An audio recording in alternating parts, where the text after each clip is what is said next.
Entonces, la idea, ¿no? Inicial para entrar como a lo que supone el ecofeminismo y también ponerle un contexto desde aquí, ¿no? Desde Perú, eh, es pensar, por ejemplo, en cosas tan sencillas, ¿no? Cómo es que actualmente nosotras podemos eh, pensar en el alimento, ¿no? Lo que comemos. Finalmente proviene principalmente de la agricultura familiar, ¿no? Y entonces también pensar quiénes son las personas que se dedican a esa actividad, ¿no? Que hacen esas actividades, ¿no? En esta imagen coloco sobre todo a las mujeres que son responsables en muchos de los casos de guardar las semillas, ¿no? Entonces, es importante plantearnos, ¿no? Esa es como la invitación del ecofeminismo, no solo a reflexionar sobre el territorio, sino también ponerle rostro, ¿no? Y estos territorios, además, eh, de manera amplia, ¿no? No solo en términos rurales ni urbanos, sino más bien abrir el espacio de qué supone un territorio, ¿no? En términos micro, en términos macro, ¿no? Por ejemplo, territorio podríamos pensarlo también desde cómo nos ubicamos, y esa es la invitación también del feminismo, ¿no? El hogar, la casa, nuestro barrio, nuestros barrios, nuestro espacio de trabajo, cómo circulamos hacia el espacio de trabajo, cuál es nuestro medio de desplazamiento, ese medio de desplazamiento es seguro, eh, es eficiente, ¿no? Es como podemos mezclar ambas, esas intersecciones que nos invitan a tener el feminismo y la ecología, ¿no? Entonces, por eso ecofeminismo, que lo vamos a ver un poquito más adelante. El término ecofeminismo, como lo conocemos y lo estamos utilizando, que ya en concepto ha ido variando y depende también del momento, de la ubicación territorial en donde estemos, pero inicialmente la dio François Deibon en 1974, ¿no? Como lo entendemos, ¿no? En Francia. Sin embargo, esto, ¿no? Estas definiciones o la teorización de lo que está ocurriendo responde también a lo que está pasando, a lo que está visibilizando en realidad años antes, ¿no? Por ejemplo, el movimiento Chipko, ¿no? En lengua indígena significa abrazar, nació en 1972. Las tomas de tierras también en el Perú, por ejemplo, es anterior a ello. Entonces, hay procesos históricos que van mostrando, ¿no? Las decisiones que se tienen o no y las respuestas de las personas a esas decisiones sobre el territorio. En el caso de la foto, ¿no? Del movimiento Chipko, estamos viendo, ¿no? Que las mujeres son quienes, por ejemplo, en este caso se niegan a la tala de árboles, ay, perdón, se niegan a la tala de árboles por su relación además con el bosque, con su territorio, y son los hombres quienes aceptan, ¿no? El, el, la actividad de tala, ¿no? La venta de territorio. Entonces, allí hay que poner una, una, una inicial atención, ¿no? Sobre las decisiones, sobre quiénes están decidiendo sobre lo que se hace o no en los territorios. Y ahí es importante también apuntar qué suponen esas decisiones sobre ese territorio, qué voces son escuchadas y qué voces no, y además también cómo es actualmente en nuestro país, ¿no? Siempre como trayéndolo para acá, para saber eh, cómo está ocurriendo ello, ¿no? Bueno, esta foto la traigo a la clase para también plantearnos, ¿no? Cuando vemos ya, por ejemplo, a la persona, a la mujer que está en la imagen, en el contexto de la crisis política que estamos atravesando actualmente en nuestro país, ¿no? Frente a la dictadura que vivimos. Entonces veo esa imagen y no sé si alguna de ustedes quisiera hacer algún tipo de comentario, puede hacerlo, por favor. Pero si notamos, ¿no? Si notamos, hay sangre, ¿no? Está cargando al Perú, ¿no? Y dice, Perú, ¿cuánto te quiero? Pero además hay sangre que sale, ¿no? Que la representa como,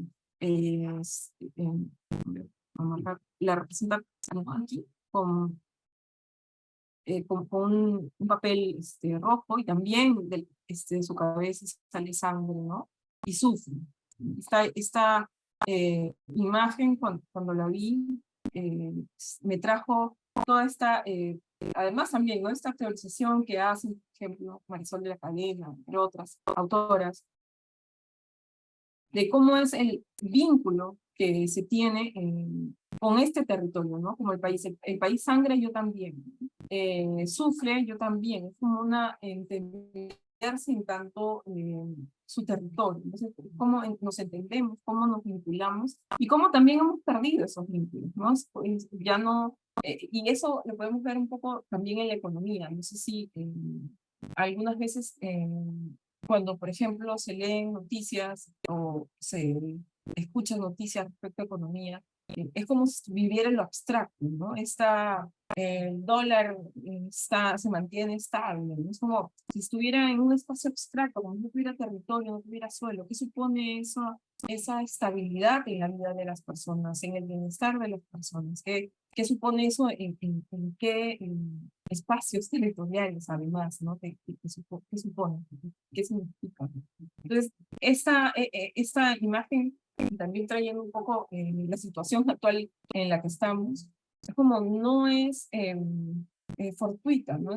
La idea, la vivencia, o sea, que no solamente está en la teoría, sino más bien las vivencias que se tienen, que si sangra, si se contamina, yo me contamino, que sí es efectivo, ¿no? Y ahora vamos a ver algunos datos también.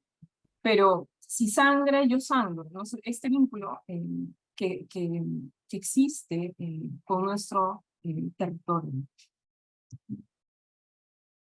Voy a borrar todo, ¿sí? Pues, sí. Entonces, ya un poco para ir desmenuzando, ¿no? O al punto. Ecofeminismo, ¿no? Viene de feminismo, ¿no? Y acá súper simple, un poco para entrar al tema, ¿no?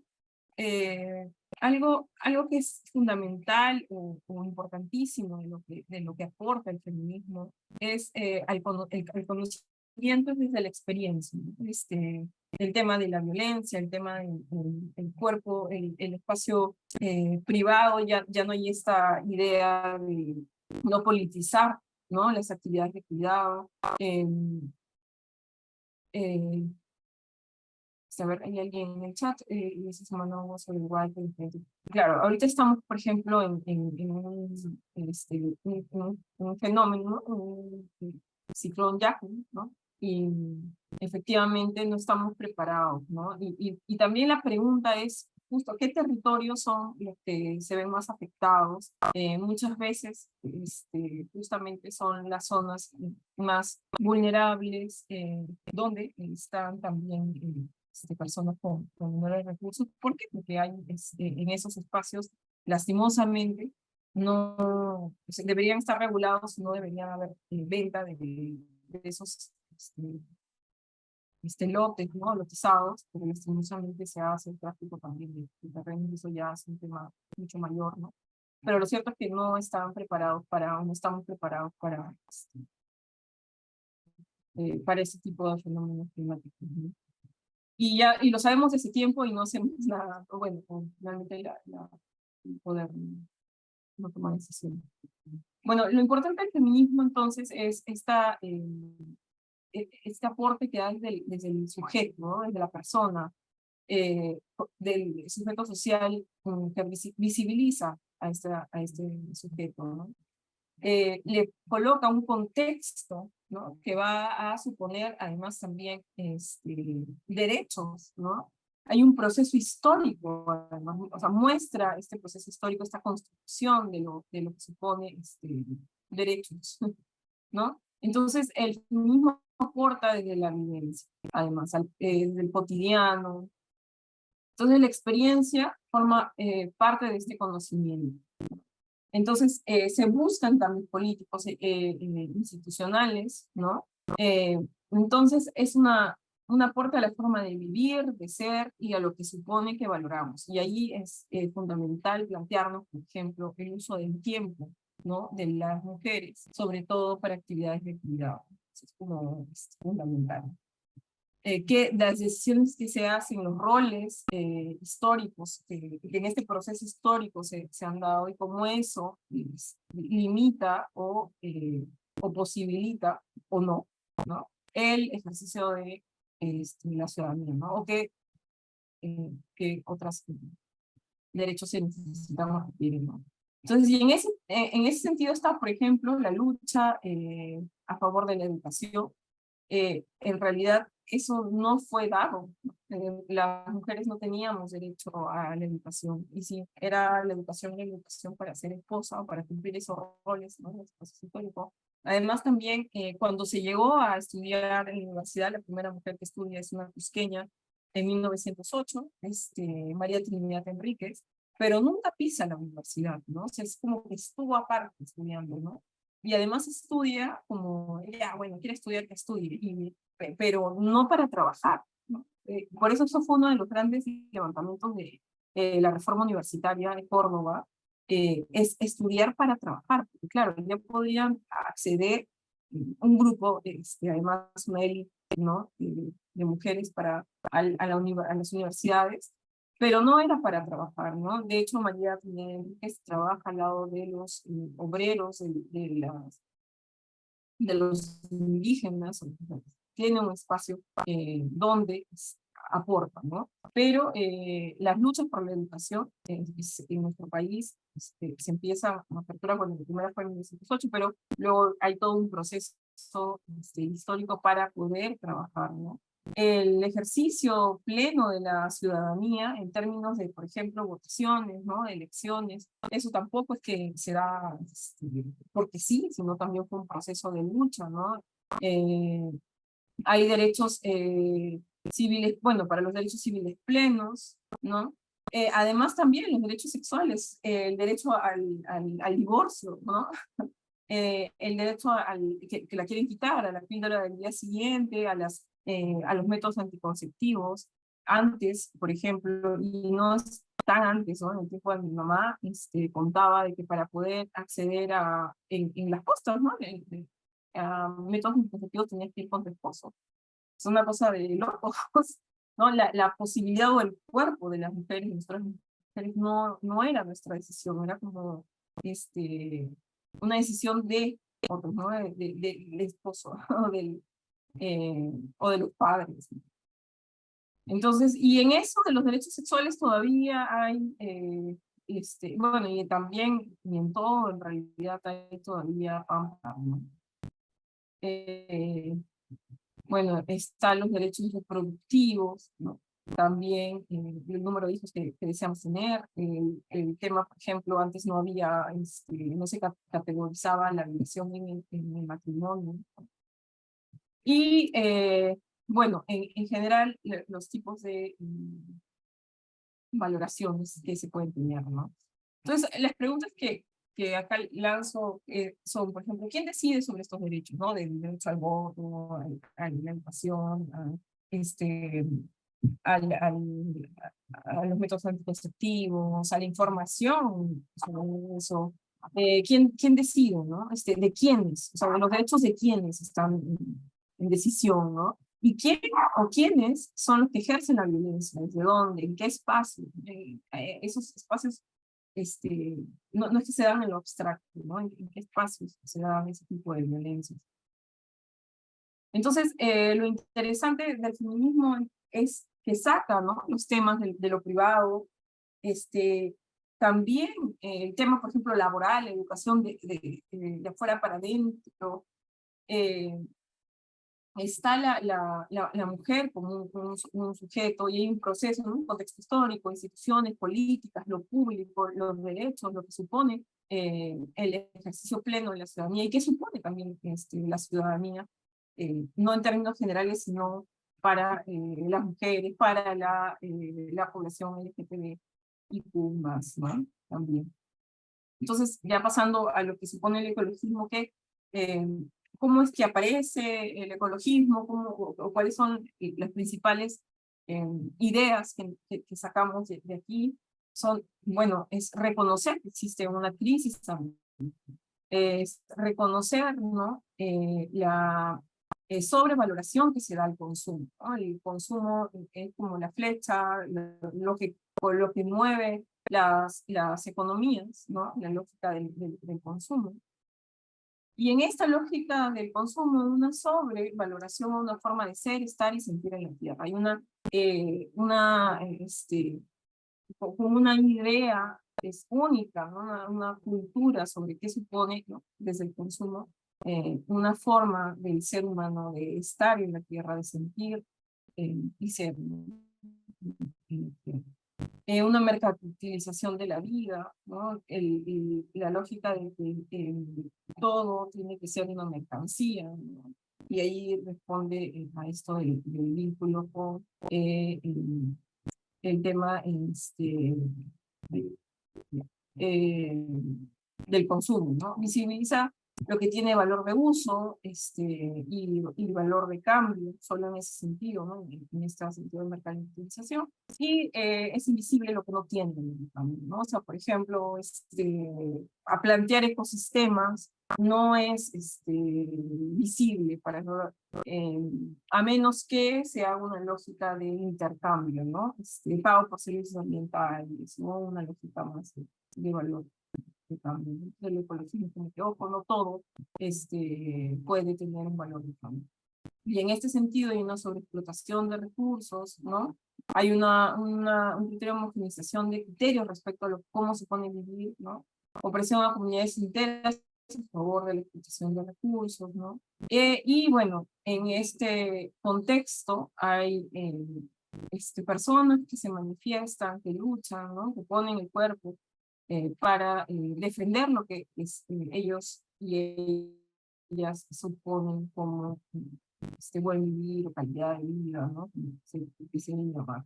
Entonces, aquí colocaba Sonia Bon Guajajara, de Brasil, coordinadora ejecutiva de articulación de pueblos indígenas de Brasil, que mencionaba, ¿no? La lucha por la madre tierra es la madre de todas las comunidades, ¿no? Entonces, el ecologismo, ¿no? Nos muestra, al mostrar la amplitud, o sea, si es que queremos plantear o ver una homogenización de ser, estar en la Tierra, entonces es como que, ¿qué? ¿Existen más formas? No, claro, o sea, hay diversas formas de economía, no hay una sola economía, hay diversas economías. No hay una linealidad en la economía, no es que empieza la extracción, termina o en el consumo o en el desecho, sino más bien esto, para la extracción viene de un territorio, las extraen cosas de un territorio, y esos desechos también quedan en un territorio, no es una cosa lineal, sino más bien es un proceso, ¿no? Y que tiene un espacio, y ese espacio tiene personas. No hay una visión sistémica, sino ecosistémica, no hay una relación entre lo que compone la naturaleza, ¿no? Entonces hay otros paradigmas de ser, sentir, de estar en la tierra, y personas, ¿no? Que defienden ese tipo de paradigmas, ¿no? Entonces la economía, como mencionaban, es abstracta. Igual podemos plantear dentro de esta propuesta las mismas preguntas, ¿no? ¿Quién decide sobre los derechos, ¿no? Sobre las decisiones de qué se extrae o no se extrae? ¿De quiénes, no? ¿Quién ejerce esa violencia y desde dónde? ¿En qué espacio? ¿No? Entonces, estas mismas preguntas que calzan en el ecologismo también las hacemos en los feminismos, ¿no? Y hay como una retroalimentación, ¿no? Es un mundo finito, un ecosistema, una naturaleza, si queremos ver así, y estas mismas preguntas que nos muestra el proceso, ¿no? de las luchas, por ejemplo, del acceso a derechos del feminismo, ¿no? De quién decide sobre qué derechos y quiénes se ejercen, van a calzar también en lo que supone el ecologismo. Entonces, y ahí venían algunas preguntas, ¿no? ¿Se podría entonces entender un feminismo en abstracto?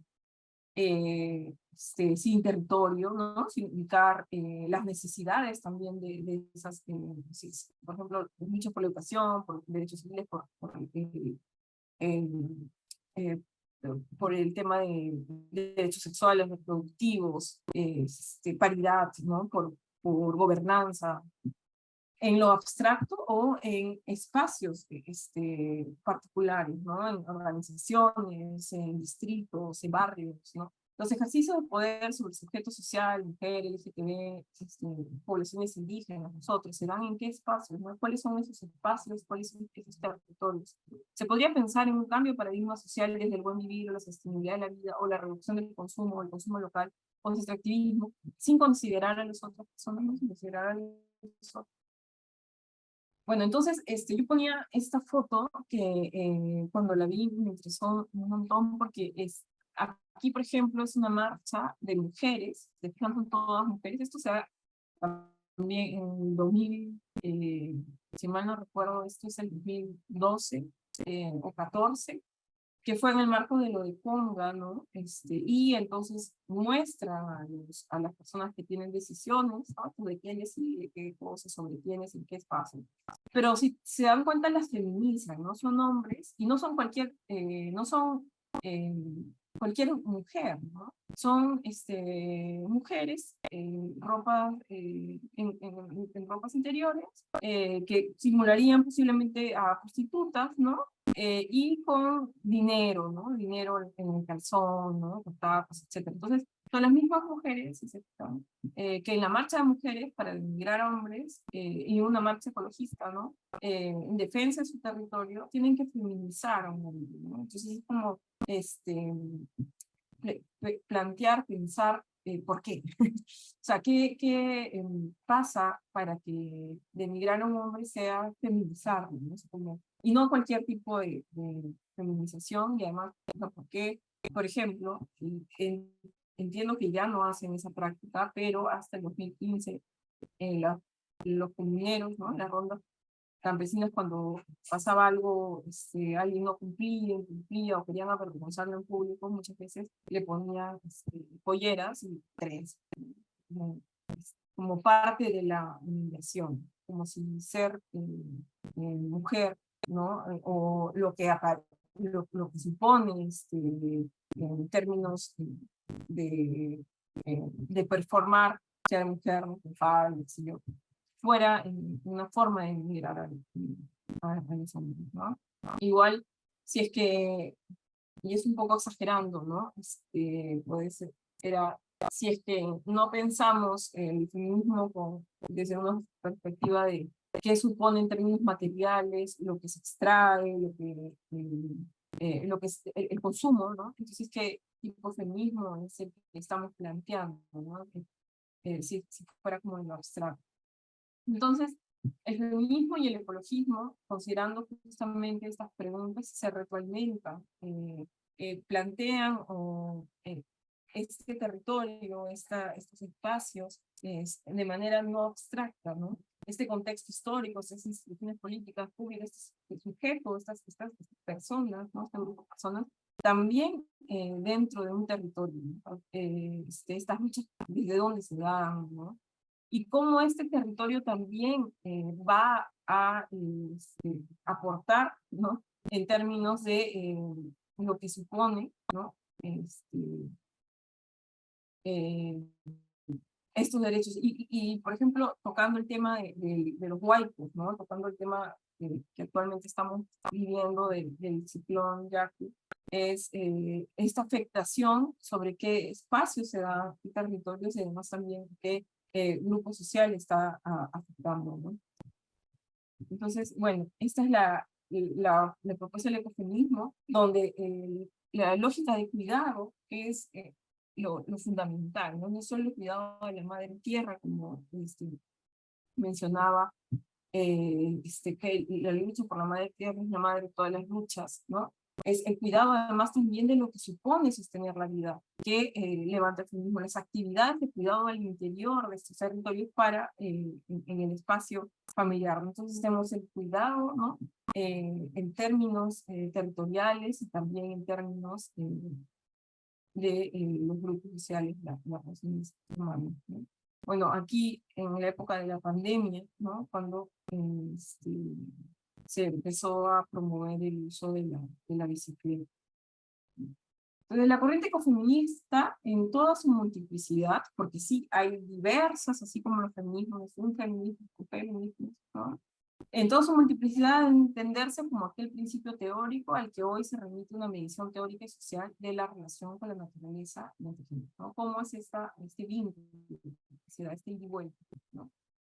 Entonces, es entender un poco esta división, ¿no? Que se ha puesto de producción y reproducción, y más bien ver cómo es que esta reproducción posibilita la producción y cómo este tipo de sistema de producción posibilita o no la reproducción en términos de vida o el cuidado. Entonces aquí ponía una imagen de prohibido ingreso, como por ejemplo los territorios, bueno, ya están rompiendo, ¿no? Empiezan a tener decisiones sobre el territorio de ingreso, ¿no? Porque, por ejemplo, sobre todo en las comunidades se tuvieron, como ustedes bien saben, se tuvieron que autocuidar, ¿no? Poner este tipo de restricciones para ingresos, para evitar el contagio, ¿no? Personas que llegan.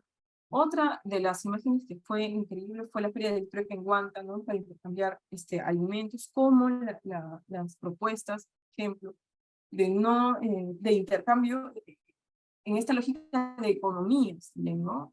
Cómo posibilitan la vida, ¿no? Por ejemplo, está haciendo un intercambio, un trueque en la feria del trueque igual. Otra, de esto de cuidar la vida, ¿no? De lo que supone el cuidado, y también quienes hacen esas actividades, ojo, veamos las fotos, quienes están en el mercado, quienes están, ellas comunes, no, son sobre todo mujeres, ¿no? Pero la pregunta sería, ¿por qué? ¿No? Las actividades, cuidados en esta idea del proceso histórico, ¿no? Los roles han sido asignados sobre todo a las mujeres, ¿no? O son asumidas sobre todo por las mujeres. Entonces tienen las ollas comunes también con respuesta, ¿no?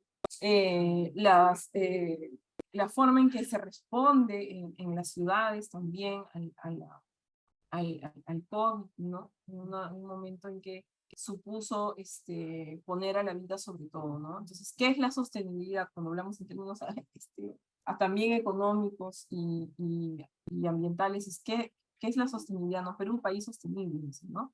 Entonces, ¿qué es la sostenibilidad? ¿Qué supone esta sostenibilidad? ¿No? ¿Qué sostiene en realidad la vida? ¿Qué es lo que mantiene, que nos mantiene, ¿no? En pie. Entonces, y además, no solo qué, ¿no? ¿Qué es la sostenibilidad? Sino quiénes sostienen la vida, ¿no? Y cómo. Entonces, ya entrando justamente a lo que decía la cita, ¿no? Sobre los ecofeminismos. Si bien existen diferentes teóricas para acercarnos a lo que supone el ecofeminismo, ¿no? Acá podemos ver, por ejemplo, ecofeminismos del sur, ¿no? ¿Cuáles son sobre todo sus enfoques? Ecofeminismo, defensa del territorio, lo que viene comunitario, ¿no?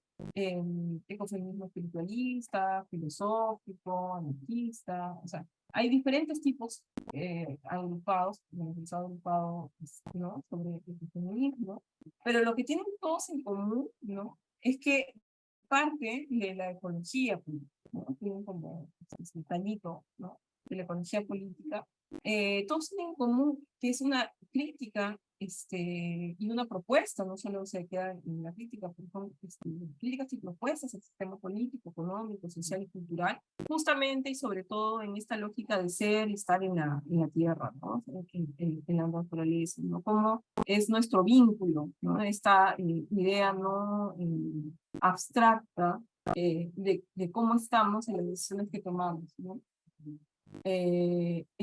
Además también se da, ¿no? Se enmarca en una crisis ecológica, como podemos ver aquí, y tiene efectivamente su corazoncito en en los feminismos, ¿no? Por eso mismo hay tantos ecofeminismos como feminismo, ¿no? Naturaleza femenina, diversidad, defensa del territorio, esencialista, biológico también, crítico, constructivista, ¿no? Género y ecología, y diversas teorías teóricas, ¿no? En cada uno.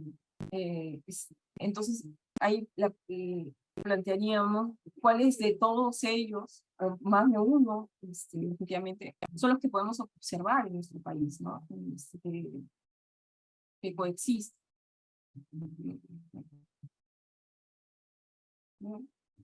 Entonces, esta crítica al sistema político del paradigma del capitalismo y desde el feminismo a la estructura social es el debate, la crítica a la estructura social patriarcal. ¿Okay?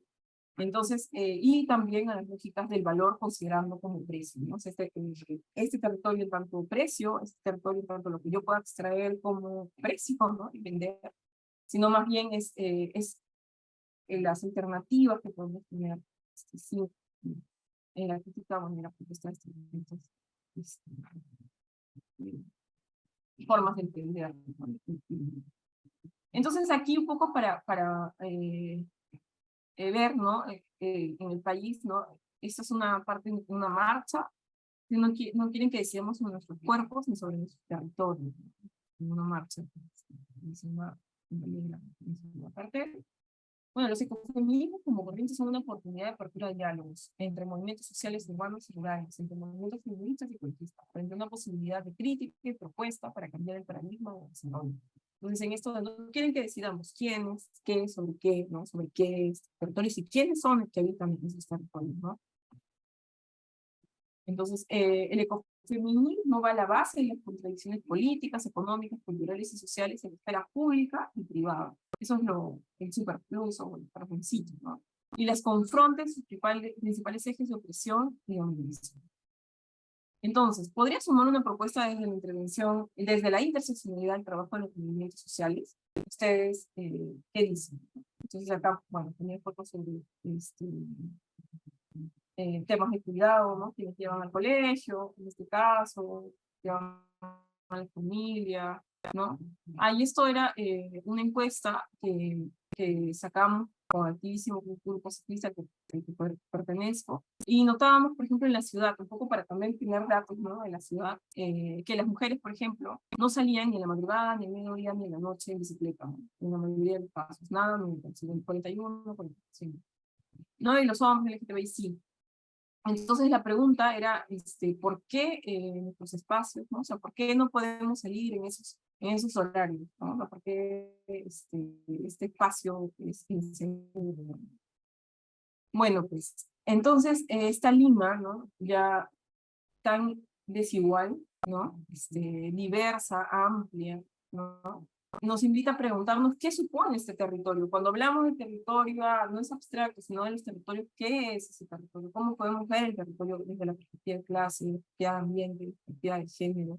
¿Cómo es ese territorio, no? Entonces, el territorio es más que un espacio geográfico, es una construcción también social, ¿no? Interacción permanente entre los distintos objetos que habitan el territorio. No importa cuál sea la escala geográfica, en cada territorio se poseen intereses. En algunos y algunas tienen más poder, el territorio está en permanente construcción, y por lo tanto todo aquello que ha sido construido o lo que quiere reconstruir, todo lo construido se puede cambiar. Entonces, ¿cómo podríamos cambiar eso? Ahora voy a lanzar un poquito datos, ¿no? Para mirar, ¿no?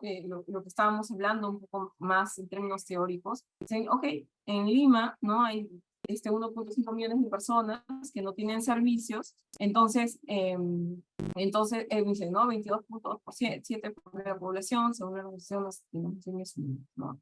Entonces, algo importante en ver, además, es la foto, o sea, porque, bueno, hay una mujer, con dos bailes, cargando los bailes. Entonces, ¿cómo es esto, no? O sea, que aquí me están mostrando como en totales, pero me dicen, pero en mi clase de feminismo, ya me estoy poniendo los lentes a los feministas, me dicen que no es solo hablar de totales, sino ver la especificidad, si me quiere decir algo. ¿Qué supone, por ejemplo, estos totales? Si yo me pongo unos lentes para ver estos detalles, ¿no? Estos detalles. quiénes son esas personas, dónde son esos territorios, quién decide o no que tengan acceso al agua, o sea, por qué ya después de estar consolidados, tener más de 20 años, no hay algunos servicios, ¿no? ¿Qué pasa? ¿Qué está pasando? O sea, un poco necesito. Y me fijo, ¿no? Y me doy cuenta que, por ejemplo, en términos nacionales, en términos rurales, algo que es súper importante es que el agua, ¿no? Pues si ya veo en términos de agua, por ejemplo, fuentes primarias son lagunas, lagos, ¿no? Ríos. Me doy cuenta que son sobre todo, ¿no? Las personas en la zona rural, o sea, el principal fuente, la fuente para consumo de agua, estos son para consumo, son sobre todo fuentes primarias. Entonces, cuando vemos protestas por el tema de contaminación de agua, dices, oye, es que claro, están defendiendo su vida. O sea, son el 37.7% fuentes primarias, lagos, lagunas, pozos, o sea, fuente primaria, su principal fuente para su, ¿no? Para su comida, para su limpieza, ¿no? Entonces, si yo sigo buscando información, ¿no? Es, ay,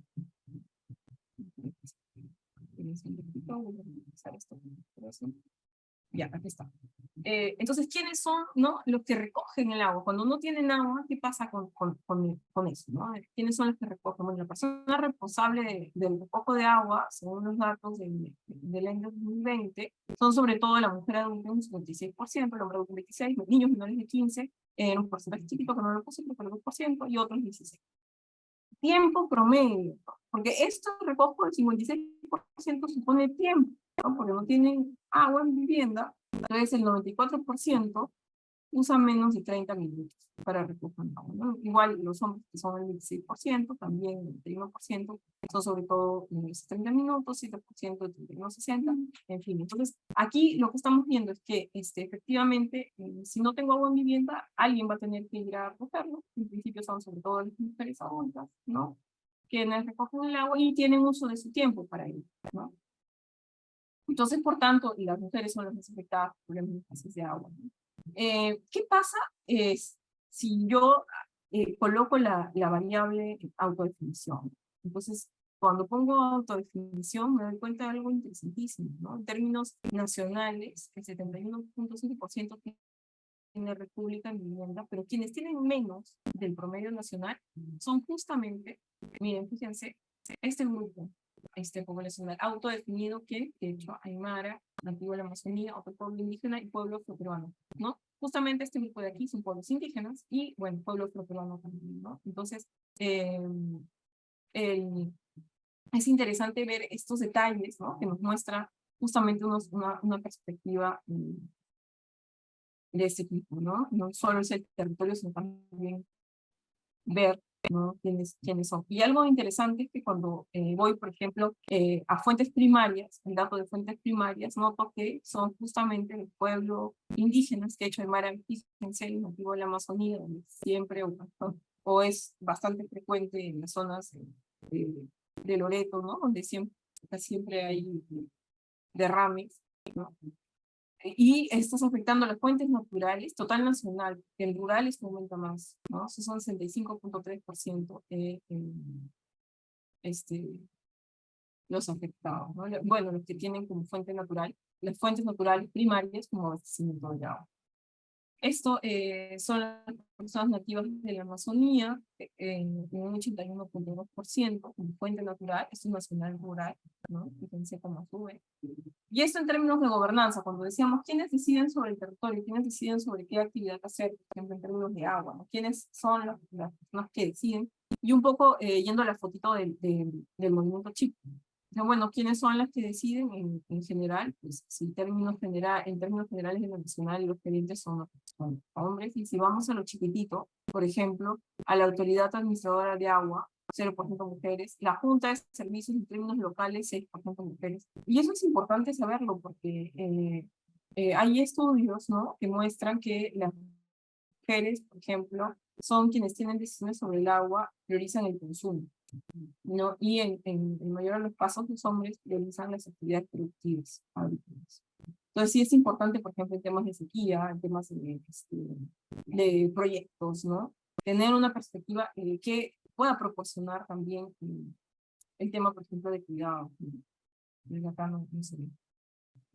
Este datito tiene que ver con el número de hectáreas. O sea, por ejemplo, del total de personas que trabajan en la tierra, el porcentaje de propiedad es el 82% para los hombres, mientras el 18%, esto es del 2018. Luego les he puesto un gráfico más actualizado. Pero igual está en promedio ha subido un poquitito, pero sigue siendo, o sea, no supera el que entonces, si esto es el territorio, ¿no? Si esto es un terreno, un grupo de terrenos, pensando en 100 pedacitos, en porcentaje sería 100 en términos de propiedad. ¿Por qué es importante la propiedad? Porque recordemos la foto del movimiento Chico, si yo tengo propiedad puedo decidir o, qué sé yo, decidir qué actividades se hacen o no. En términos de porcentajes, que son los porcentajes respecto a hombres y mujeres que tienen la propiedad sobre la tierra de las personas. Y en términos, por ejemplo, de extensión, si esto fuera toda la extensión, los pedazos serían así, ¿no? En términos de cuántas hectáreas son propietarias, cuántas hectáreas ponen para la gente. Igual aquí les ponía datitos sobre fuentes de energía para producción en las zonas rurales, principalmente la línea. Entonces, esto, ¿con qué sentido? ¿No? O sea, ¿por qué sentido? ¿Por qué están mostrando estos datos? Estoy mostrando estos datos porque es importante que noten que hay una dependencia en la zona rural, sobre todo de naturaleza. O sea, la leña viene de los árboles, ¿no? Entonces, de arbustos. Entonces, pajonal, bueno, sobre todo arbustos, árboles. Entonces, la bosta, por ejemplo, actividades agrícolas, ¿no? Se tiene la bosta o estiércol 12.9%. Entonces, afectar su territorio es afectar no solo el agua, porque vimos, ¿no?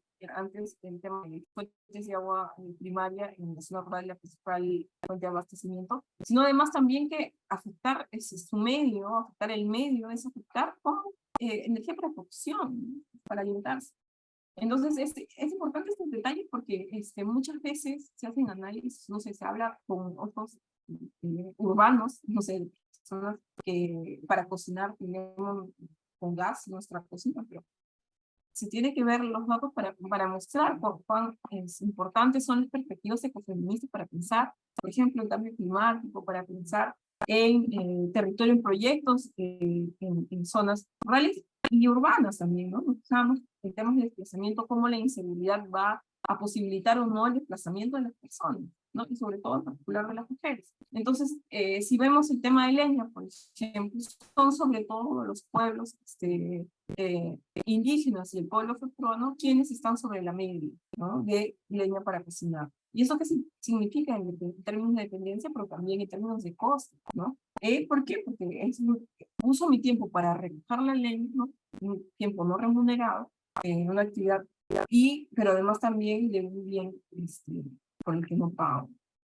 Y eso es importantísimo también, no solo en que estamos viendo el territorio, ahora veamos el uso del tiempo como las familias. Actividades culinarias quienes hacen sobre todo las mujeres, ¿no? Dedican a la semana en las zonas rurales 19.41 horas para actividades culinarias, para preparar la cocina, para preparar o cocinar para los miembros del hogar, 11.30 horas para calentar esa. O sea, son todas actividades sobre todo, ¿no? De las mujeres. Esto era un poco de la salud, ¿no?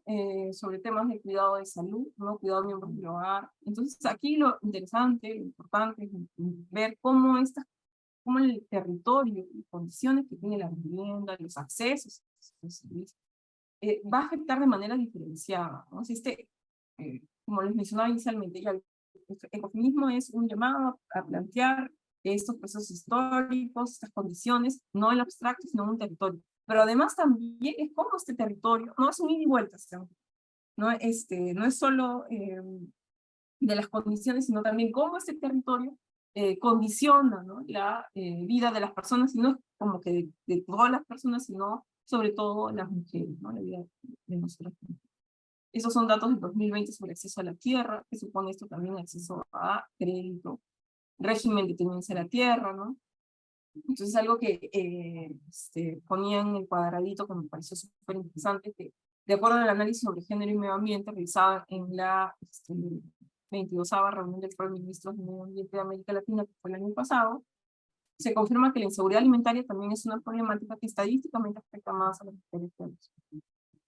Entonces es como ver en la data también para sostener, sustentar esta información y cómo el ecofeminismo nos ayuda a ir, ¿no?, del territorio hacia las condiciones personales y familiares, los núcleos, y cómo eso también sale hacia el territorio, como una ida y vuelta, ¿no? En nuestro país la vida de las mujeres, particularmente de aquellas que viven en zonas rurales, ha cambiado notablemente como consecuencia del cambio climático. Y esto aquí ya me adelanto un poquito a lo que supone, a lo importante de esta perspectiva de mirar el territorio, los efectos que hay en este territorio, para también fijarnos que hay diferencias, ¿no? La vulnerabilidad de las poblaciones distintas.